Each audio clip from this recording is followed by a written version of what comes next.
Enoch की किताब कभी पढ़ने के लिए नहीं बनी थी, कम से कम पूरी तरह से तो नहीं, और सार्वजनिक रूप से तो बिल्कुल नहीं। इसे बाइबल से हटा दिया गया और इसे खतरनाक करार दिया गया। माना जाता है कि इसे इनोक ने लिखा था, वही इंसान जिसकी कभी मृत्यु नहीं हुई, जिसे जीवित ही स्वर्ग ले जाया गया था। लेकिन उन्होंने जो देखा वो स्वर्ग नहीं था जिसके बारे में हमें बताया जाता है, वो कुछ और ही था, कुछ बहुत ज्यादा गहरा और भयानक। द वॉचर्स, वो 200 फरिश्ते जिन्हें इंसानियत पर नजर रखने के लिए भेजा गया था, उन्होंने वो किया जिसकी कल्पना भी नहीं की जा सकती थी। वे नीचे धरती पर आए, उन्होंने इंसानी औरतों को अपनी पत्नियां बनाया और दुनिया के खून को दूषित कर दिया। इस मिलन से पैदा हुए नेफिलिम यानी विशालकाय दानव, वो राक्षस जिन्होंने दुनिया की फसलें उजाड़ी, जानवरों को खत्म किया और फिर खुद इंसानों को खाना शुरू कर दिया। लेकिन शारीरिक आतंक तो बस शुरुआत थी। इन गिरे हुए फरिश्तों ने हमें वो वर्जित ज्ञान सिखाया जो हमें कभी नहीं जानना चाहिए था। उन्होंने हमें युद्ध की कला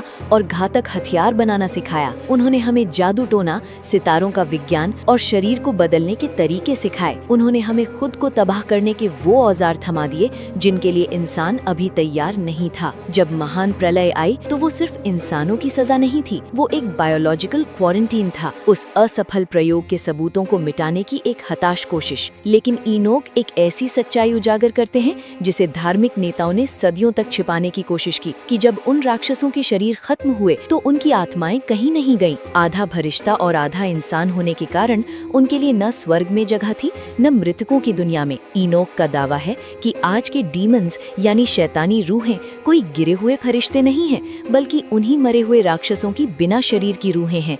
वे आज भी इसी धरती पर कैद हैं, भूखे, भटकते हुए और इंसानों पर हमला करते हुए, क्योंकि उनके पास अब अपना शरीर नहीं बचा। इसीलिए इस किताब पर पाबंदी लगाई गई थी। ये बताती है कि बुराई किसी एक गलती से पैदा नहीं हुई, बल्कि एक प्राचीन हस्तक्षेप से आई जिसने इंसानियत के रास्ते को हमेशा के लिए बदल दिया। ये उन सितारों की बात करती है जिन्हें ब्रह्मांड की गहराइयों में जंजीरों से बांधा गया है, और उस युद्ध की जिसे हमसे छिपाया गया। अगर इनोक की किताब झूठी थी तो ये उन रहस्यों को क्यों उजागर करती है जिन्हें बाइबल कभी नहीं छूती? शायद ये कोई कहानी नहीं थी, शायद ये अंधेरे की असली जड़ है जिसे हम आज भी महसूस करते हैं। अब जब आप ये सच जान चुके हैं तो आप भी इस रहस्य का हिस्सा हैं, और एक बार इसे जानने के बाद आप इसे कभी नहीं भुला पाएंगे।